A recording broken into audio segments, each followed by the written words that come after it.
It is pointless to resist. Take it easy. I think Cash summed it up. I mean, it was awful. I mean, we accomplished nothing. We didn't win a division, didn't make it to the playoffs, didn't win a series in the playoffs, much less a championship. I went over the winning record. That's a requirement as far as I'm concerned. So the fans didn't get anywhere close to what they deserve. But, we're all very passionate about this. We're working our ass off. Big Stein's getting angry. We got Cashman and we got Steinbrenner meeting with the media today. I've got reactions to everything they said. This is NYY Recaps. Welcome to Yankee Stadium. Just when they thought I was out, they pull me back in. All right. Good evening, everybody. Good evening. The general manager meetings are underway. That is different from the winter meetings, in which there's a lot of free agents and things of that nature, a lot more trades. Occasionally you'll see a trade during the GM meetings. Yankees got James Paxton right around this time a few years back.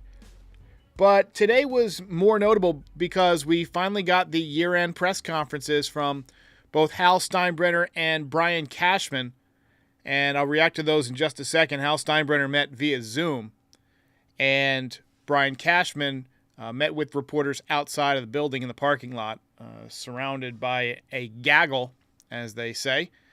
But first, Yankees have hired a hitting coach, James Rosen? Hang on, I think I pronounced his name wrong. Yankees hire hitting coach. Hang on just a second.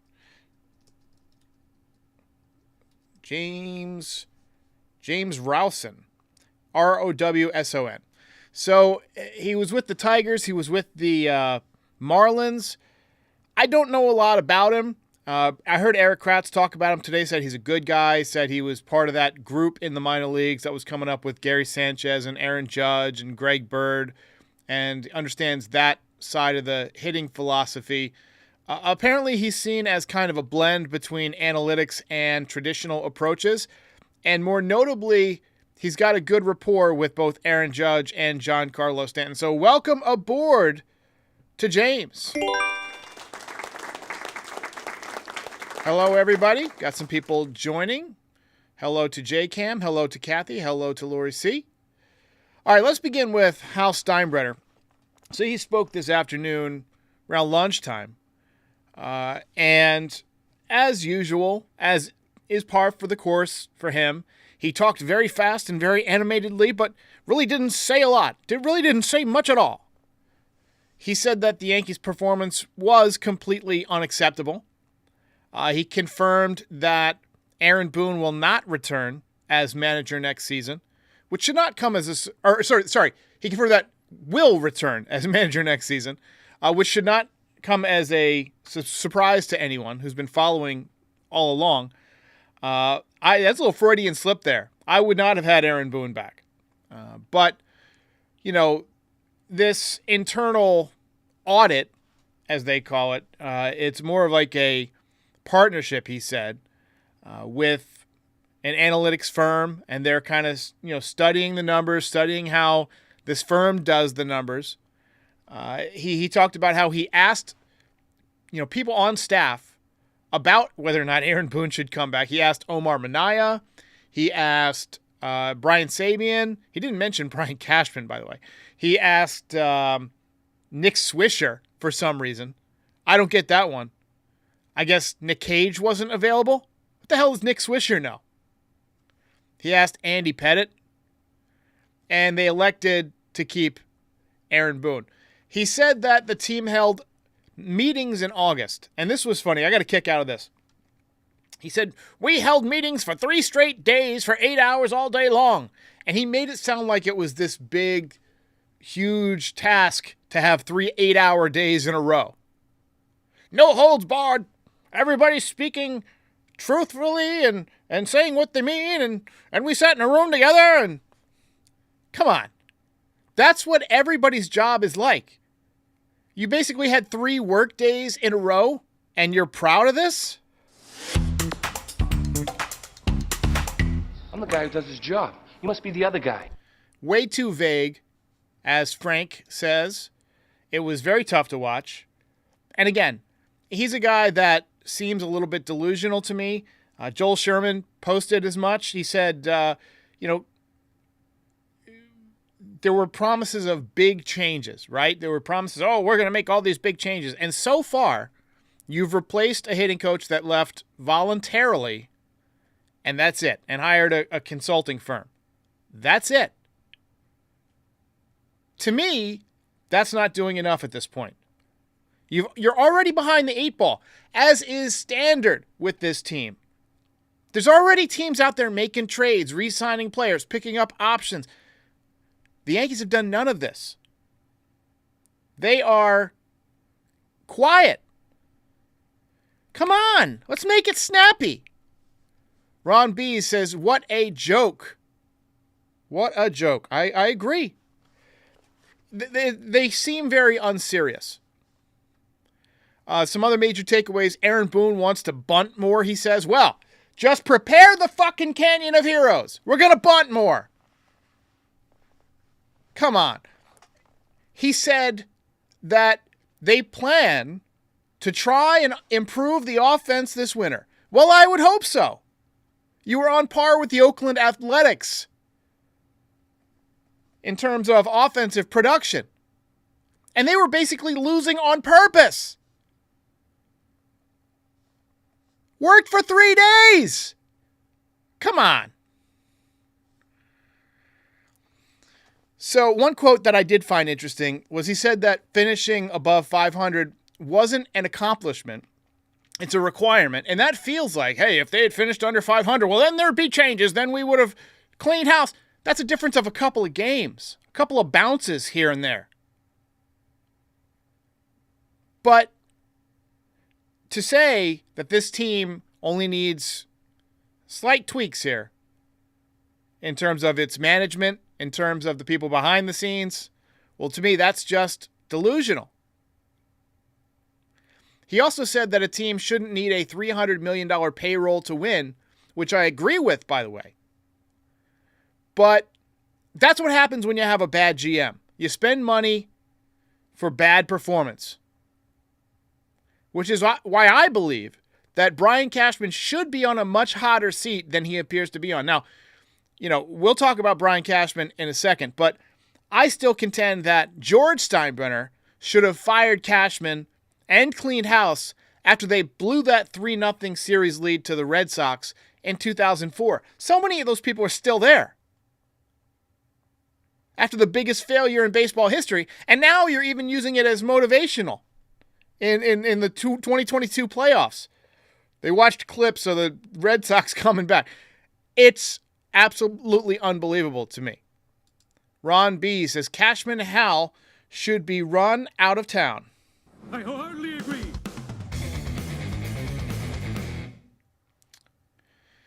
Anyway, these guys should not have lifetime contracts. I'm sorry. Steinbrenner said that the money coming off the payroll, which Donaldson and a few others, will be reinvested. But the only time he pushed back was when a reporter asked him if he would go over the $300 million threshold. And he said, well, I'll go over 293, I'll go over 300, doesn't matter. But he kind of brushed it off. But then he backtracked and said, but I don't think we need to. I don't think we need to go over 300. Look, the Rangers didn't have to go over 300. Yeah, well, the Rangers spent $800 million on contracts the last 2 seasons. And they've drafted well. And they've produced well from their farm system. The Yankees haven't done that. He said some of the guys that we saw in September will be back for opening day, but not all of them. In fact, he said at least one, if not more, will play. To me, that means Austin Wells is a sure thing. I think Peraza and Pereira are both guys with some trade value that the Yankees will almost certainly try to make some trades involving this winter. And that, to me, brings to light the guy who's making the trades.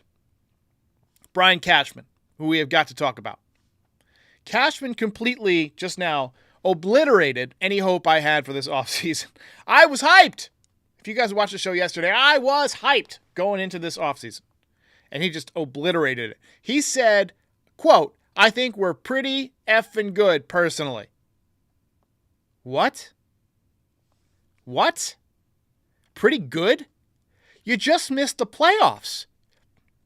You just had a team batting average of 227. There was a time when this roster wouldn't carry somebody who hit under 240. And as a team, you hit 227. You didn't even score 700 runs. You were 11th in the American League in runs scored. I will say this for Cashman. He did sound pissed off, but I thought he sounded more pissed off at the media for asking him questions than at his team's performance. In fact, he was defending a lot of his moves. He also went on to criticize people that are criticizing the team, saying, look, a lot of people are blaming the analytics and saying the Yankees are driven by analytics and they're flat out wrong. They're throwing around BS. Look, there is a segment of baseball pundits who will blame analytics.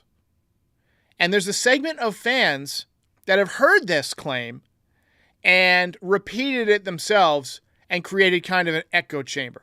But I want to be perfectly clear, that the issue to me has not been analytics. The issue to me has been roster construction.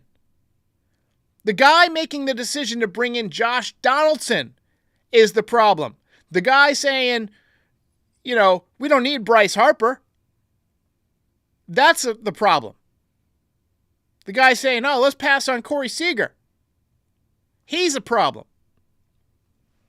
He defended trading for Joey Gallo and Sonny Gray. I'll give him a little bit of a pass on trading for Sonny Gray. We all wanted the Yankees to make that trade at the time. Everybody wanted that trade done. And he looked like a bulldog out there in Oakland. But some guys just can't handle New York. Now, you could say that the Yankees, they kind of mishandled him. They took away some of his pitches. That's a management thing. That's a personnel issue. Sonny Gray now contending for a Cy Young Award. I get it. Not going to win. Garrett Cole's going to win. But that relationship ended poorly, and I think it was due to the Yankees' management. Now, Joey Gallo was an absolute freaking head case for his entire career, fidgeting around like a maniac. He would put on his jersey 3 or 4 times in the clubhouse. It had to be perfect. These type of people do not do well in high-pressure situations like New York. You got to be somebody who's confident. Put on your jersey, even if it's inside out, I look great. You got to have confidence to play in New York. I'm sorry. Steinbrenner defended the Montas deal. He said that there was a chance he could get hurt. They knew that. But then Brian Cashman just 5 minutes ago said, well, his shoulder actually looked better than we thought. We didn't think he was going to get hurt at all. Contradicting statements.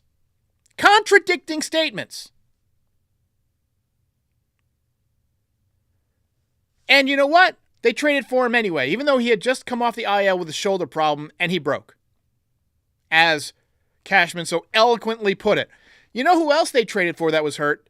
Harrison Bader. And you traded Jordan Montgomery for him and said Jordan Montgomery wouldn't be a playoff pitcher for us. Wouldn't be a playoff pitcher. You know who he just dominated for? The world champions. In the playoffs.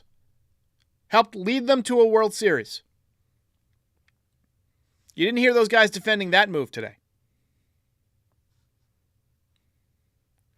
Gaming Kid Joe says this offseason is going to go a lot like the trade deadline. I'm starting to agree. Cashman said that their priority this winter is to get 2 outfielders, preferably left-handed, and to reinforce the pitching. So since you got Dominguez coming back for center field, he's a switch hitter. I think they're going to keep him.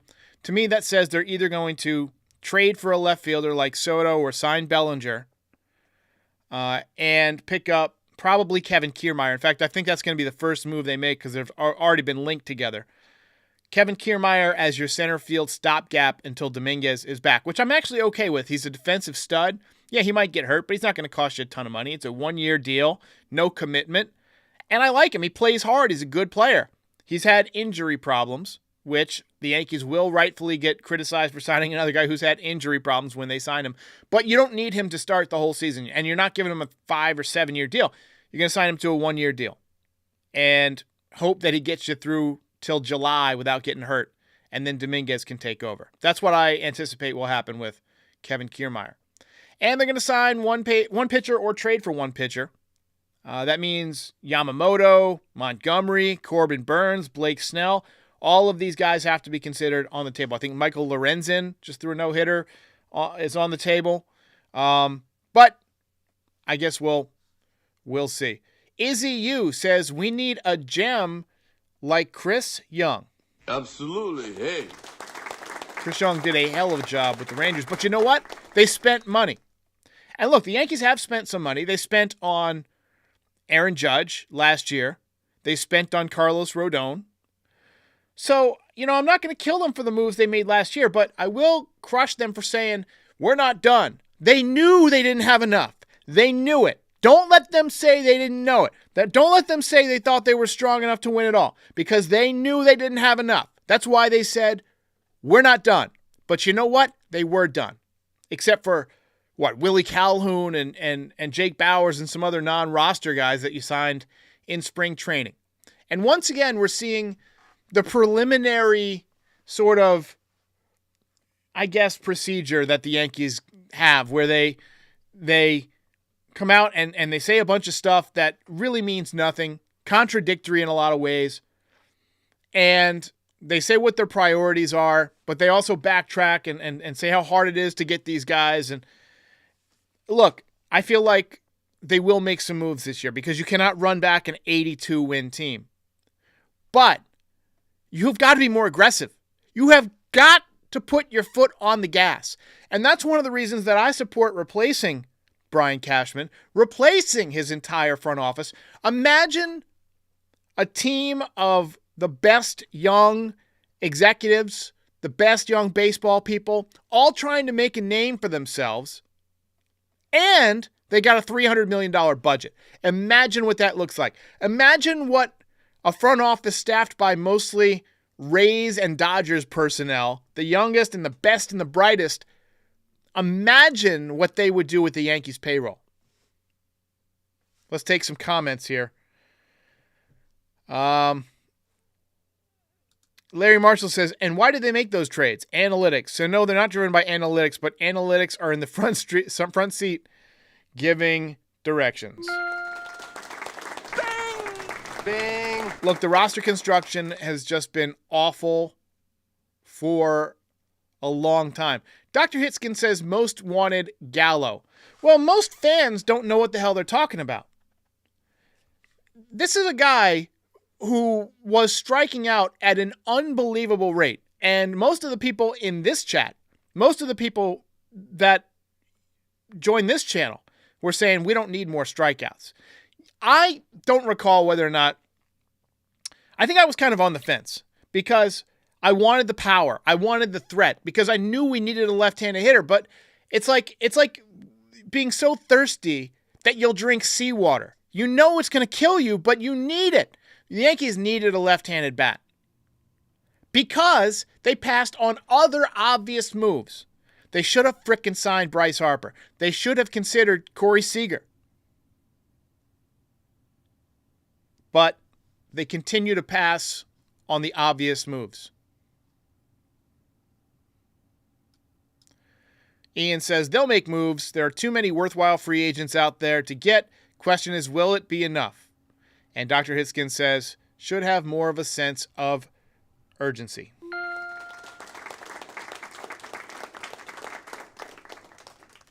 Ariel 4KS says, every time I see Bryce Harper hit a home run in the playoffs, it makes me hate Cashman that much more. You're a funny guy. I'm funny how? I mean, funny like I'm a clown, I amuse you? I appreciate it, guys. We're going to wrap it up here because, look, this is going to be a long winter if the Yankees don't step on the gas right now and recognize that they've got a lot of work to do. They have got a lot of work to do. Farewell and adieu to you fair Spanish ladies. I gotta get out of here! Patrick says we're doomed. God, I can't even shimmy today. Not supposed to be this pissed off. On November 7th, George is getting upset. Game over, man. Game over. Scotto with a nice comment I can't put on there. But Omar says the Yankees have had a roster problem now for several years. It doesn't surprise me Cashman is disconnected from what the Yankees organization entices. I think what he's trying to say is what we all know. This stadium is built for left-handed hitters. You've got a majestic history of World Series, all featuring big left-handed bats that hit big home runs in Yankee Stadium, and you refuse to get the premier lefties when available. And I'm tired of it, and you should be too. I'll see you soon, guys. Oh, wait, we got a quick super chat before we leave. Luis Tejada says, I hope they trade for Soto and get the Japanese pitcher. Yamamoto. I'll be back with a total breakdown of Yamamoto in the near future. There was some good stuff that I encountered this week, so I will pass that along in the near future, probably either Friday or Saturday morning, and we'll see you then. Ball game over.